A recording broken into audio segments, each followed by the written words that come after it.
Hey everyone! Today we're going to crack one of chemistry's most useful secret codes, the oxidation number. Seriously, this is the hidden key that unlocks how chemical reactions really work, and even why certain chemicals have those weird names. So let's dive right in.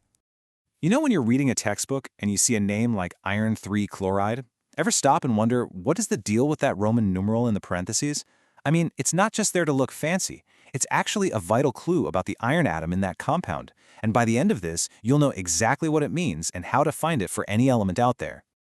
So what is an oxidation number, anyway? Well, the official definition is a number assigned to an atom to show its degree of oxidation. But honestly, a much better way to think about it is atomic bookkeeping. That's it. It's just a clever system chemists use for keeping track of where all the electrons are in a compound. It's all about balancing the books for every single atom.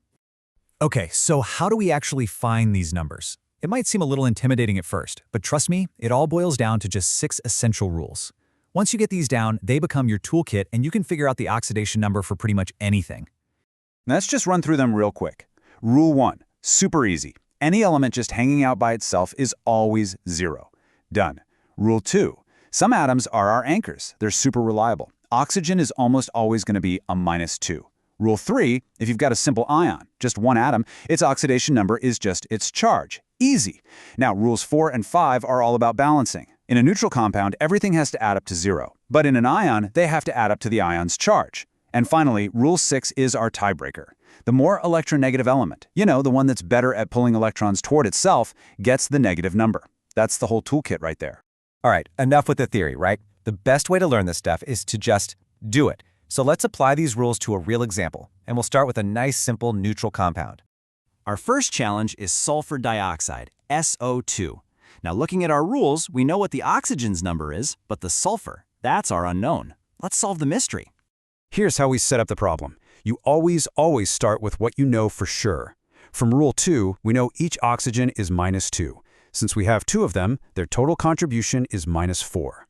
The sulfur is our unknown, so we'll just call it X for now. And here's the key part. SO2 is a neutral compound. It has no overall charge. So rule 4 tells us everything has to add up to 0. And now comes the easy part, a tiny bit of algebra. If X plus -4 equals 0, then X has to be +4. And just like that, we found it. The oxidation number of sulfur in sulfur dioxide is +4. See? It's just atomic bookkeeping. Okay, not too bad, right? That was for a neutral compound. Now let's level up just a little bit and try something a bit trickier, an ion. The process is almost identical, but there's one key difference we have to watch out for. Our next molecule is the nitrate ion, which is NO3-. Now the first thing you should notice is that little minus sign hanging out up there. That is our big clue. This isn't neutral. It's an ion with an overall charge of -1, and that little detail is going to change our final calculation. We set it up the exact same way. We have 3 oxygen atoms, and each one is -2, so that gives us a total of -6. Nitrogen is our X, but here comes the twist. Rule 5 says the numbers must add up to the ion's charge. So this time our total isn't 0, it's -1. And again, we just solved the simple algebra. X plus -6 equals -1.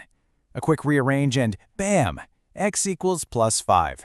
So the oxidation number of nitrogen in the nitrate ion is +5. Are you starting to see the pattern? I promise, once this clicks, it becomes second nature. So we've learned how to do the calculations, but you're probably wondering, okay, why did we bother? What's the big payoff here? Well, this is where it all connects back to the bigger picture of chemistry and why this is such a powerful tool. So why does this matter so much? It really comes down to 2 big reasons. First, oxidation numbers let us track what's actually happening in a reaction. They're like a GPS for electrons. They tell us who's gaining them and who's losing them. And second, they solve a huge naming problem. You know how some elements can form multiple compounds? The oxidation number in the name tells us exactly which one we're talking about. And this right here, this is the core concept. If an atom's oxidation number goes up in a reaction, it's been oxidized. If its number goes down, it's been reduced. By calculating these numbers before and after, you can literally map out exactly where all the electrons went. It's incredibly powerful.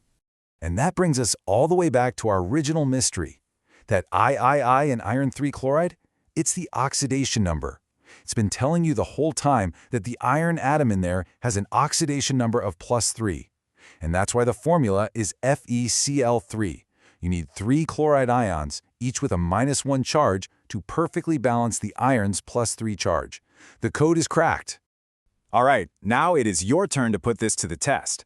Here is the carbonate ion, CO3 2-. You have the rules, you've seen the examples. Pause this explainer for a second and see if you can solve for the oxidation number of carbon. What's the secret code telling you this time?